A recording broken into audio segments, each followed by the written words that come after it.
Assalamualaikum warahmatullahi wabarakatuh. Halo adik-adik semua, kenalin aku Edi Lukito, salah satu alumni dari MTS Negeri 2 Surabaya tahun 2010. Saat ini aku bekerja di PT Badai NGL, salah satu perusahaan pengolahan gas alam terbaik di dunia yang berlokasi di Kota Bontang, Provinsi Kalimantan Timur. Saat ini aku berprofesi sebagai spesialis di bidang safety, health, environment, quality management system. Oh ya, selamat ya buat adik-adik karena udah berhasil diterima sebagai siswa di MTS Negeri 2 Surabaya. Nggak mudah loh buat lolos seleksi karena harus menyisihkan ratusan pendaftar lain. Kalian adalah siswa-siswi terpilih yang berkesempatan untuk mengais ilmu di MTS, jadi kalian harus bangga dan bersyukur akan hal itu. Saat ini adik-adik sedang mengikuti kegiatan Masama ya, atau Masa Ta'aruf Siswa Madrasah. Tetap diikuti dengan semangat, simak dengan sesama biar esensi dari kegiatan ini bisa kalian dapatkan. Emang apa sih esensi dari kegiatan ini? Ya kalian bisa mengenal gimana gambaran sekolah, bagaimana kurikulumnya, fasilitas, sarana, prasarana, kewajiban dan tata tertib selama kalian di sekolah. Sebelumnya aku mau ngucapin makasih buat pihak sekolah yang udah ngasih kesempatan ke aku buat sharing ke adik-adik sekalian terkait bagaimana waktu sekolah aku di MTS. Jadi dimulai dari awal ya, saat seleksi penerimaan siswa baru di tahun 2007. Saat itu seleksi berlangsung selama 2 hari. Hari pertama adalah tes tulis, saat itu aku ikut tes tersebut. Dan hari kedua adalah tes baca tulis Al-Quran. Dan tiba-tiba aku sakit dan gak bisa ikut tes tersebut. Hingga akhirnya pihak sekolah berbaik hati untuk memberikan kesempatan ke aku buat ikut tes susulan 2 hari berikutnya. Dan alhamdulillah aku bisa ikut tes tersebut. Pengumuman kelulusan adalah hal yang paling mendebarkan. Aku dinyatakan lulus dan alhamdulillah namaku menempati urutan teratas di daftar tersebut. Benar-benar gak nyangka dan alhamdulillah akhirnya aku bisa sekolah di MTS. Dan ini bisa jadi pelajaran buat adik-adik semua bahwa kesempatan itu nggak datang 2 kali ya.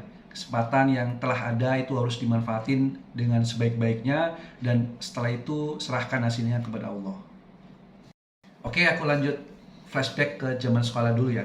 Jujur di awal-awal aku sempat merasa terbebani, mungkin karena fase transisi dari SD ke SMP ya. Berada di lingkungan sekolah yang baru, banyak guru, karyawan, dan teman-teman yang baru, kemudian jumlah mata pelajaran yang ternyata jauh lebih banyak dibanding zaman SD, metode pembelajaran yang variatif, dan banyaknya tugas dan juga ujian. Tapi seiring berjalannya waktu, alhamdulillah aku bisa menyesuaikan diri, bisa beradaptasi dengan baik. Aku udah mulai nyaman dengan lingkungan sekolah yang baru, banyak mengenal guru dan juga karyawan, dan bergaul dengan banyak teman. Aku juga udah mulai nyaman dengan pembelajaran di kelas, dan udah enjoy untuk menyelesaikan tugas dan juga ujian.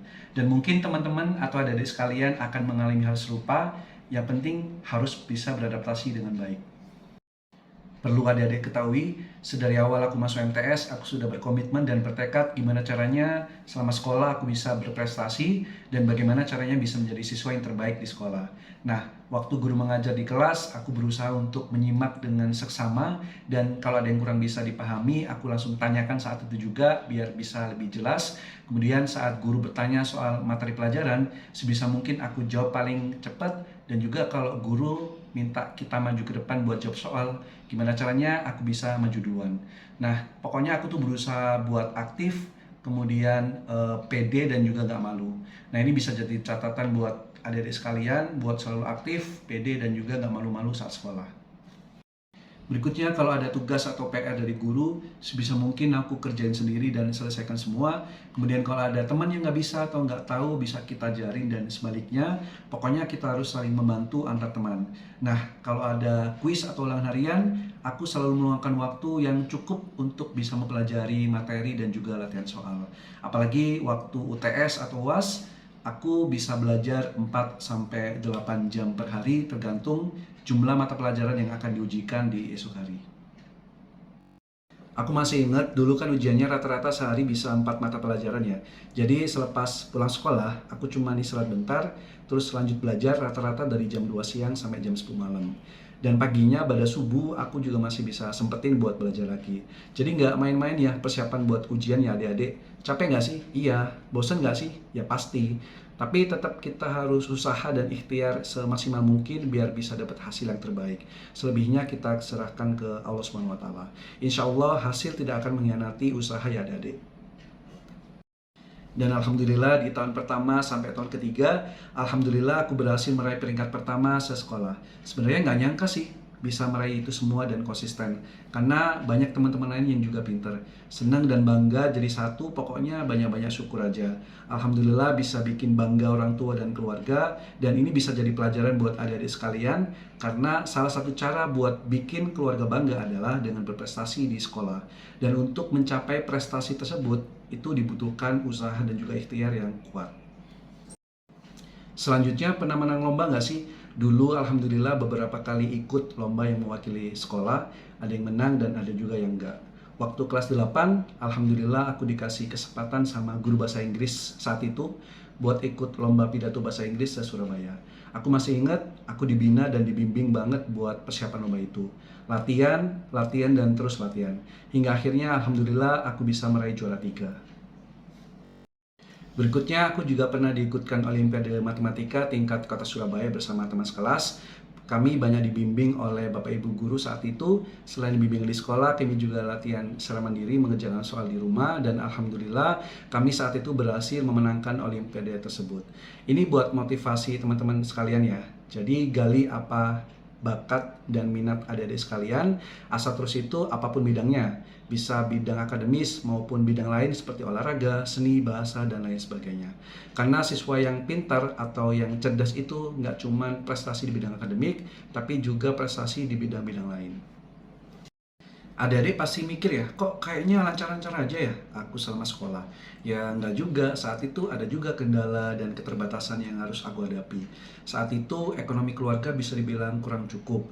Dan tiap hari aku dikasih uang saku sekitar Rp2.000 buat jajan dan juga makan siang dan ongkos pulang pergi ke sekolah. Karena gak diantar oleh keluarga. Nah, uang segitu secara hitung-hitungan gak cukup ya. Tapi harus gimana lagi, harus dicukup-cukupin. Karena buat jajan atau makan siang itu udah habis. Apalagi buat ongkos pulang pergi naik bemo atau ojek. Makanya tiap berangkat sekolah, aku biasanya nebeng orang yang lewat, yang bersedia ditebengin dan searah. Begitu pula dengan pulang, aku juga biasa nebeng. Selain itu, aku tuh dalam hati pengen gitu, beli buku paket ini, buku latihan soal itu, les di LBB, dan sebagainya. Tujuannya apa? Ya aku mau lebih berkembang lagi, biar makin banyak ilmu yang didapat, selain yang diberikan di kelas. Aku sadar diri saat itu keluargaku mungkin belum bisa memenuhi keinginanku. Tapi alhamdulillah, di tengah keterbatasan yang harus aku hadapi, aku nggak berkecil hati. Aku bisa bertahan dan berkembang. Karena justru dari keterbatasan itulah aku jadi motivasi yang kuat agar aku bisa berjuang, pantang menyerah, belajar dengan giat, dan bisa menjadi lebih baik. Pesan aku buat adik-adik yang kurang mampu secara ekonomi, jangan berkecil hati, tetap semangat dan jadiin itu semua sebagai motivasi untuk maju. Selama sekolah di MTS, Bapak, Ibu, Guru membimbing kami dengan sangat baik dan maksimal. Tidak ada bosan-bosannya untuk mendidik dan mengajar kami dan mengarahkan kami menjadi lebih baik lagi. Kami banyak termotivasi dan terinspirasi dari Bapak Ibu. Banyak hal yang bisa kami teladani, mulai dari cara berperilaku, semangat belajar, percaya diri, dan gali potensi diri, dan banyak hal. Jadi adik-adik harus menghormati Bapak Ibu Guru ya. Sopan dan santun dalam bertutur kata dan berperilaku, gak boleh nakal dan gak boleh bikin Bapak Ibu marah. Pokoknya lakuin hal-hal yang baik dan tinggalkan hal-hal yang buruk. Oh iya, aku sedikit share ya pasca lulus dari MTS. Jadi aku lulus dari MTS, lanjut di SMA Negeri 13 Surabaya. Singkat cerita, alhamdulillah selama 3 tahun menempuh di SMA 13, aku juga berhasil meraih peringkat pertama sesekolah. Dan aku yakin hal itu bisa mengharumkan nama MTS. Karena lulusan MTS sangat layak untuk diperhitungkan. Dan gak kalah loh dengan SMP-SMP yang lain. Berikutnya lulus dari SMA, aku lanjut kuliah S1 di ITS, Institut Teknologi 10 November Surabaya di jurusan Teknik Lingkungan. Alhamdulillah aku mendapatkan beasiswa full dari pemerintah, yang artinya aku tidak bayar kuliah sama sekali dan malah dapat uang saku tiap bulannya. Alhamdulillah aku bisa lulus 3,5 tahun, artinya bisa lebih cepat dari waktu normal lulus 4 tahun. Alhamdulillah juga selama waktu kuliah aku berhasil meraih peringkat pertama sejurusan. Bahkan saat wisuda, alhamdulillah aku juga berhasil menjadi wisudawan terbaik untuk kategori sarjana penerima beasiswa bidik misi. Alhamdulillah, pokoknya aku banyak-banyak bersyukur ke Allah Subhanahu wa Ta'ala atas semua rahmat yang telah diberikan kepada aku. Selepas kuliah, aku sempat kerja selama 8 bulan di Pertamina Cilacap sebelum akhirnya sekarang bekerja di salah satu perusahaan pencairan gas alam terbaik di dunia. Jadi gitu aja ya adik-adik sharing pengalaman aku dari semasa di MTS hingga sekarang.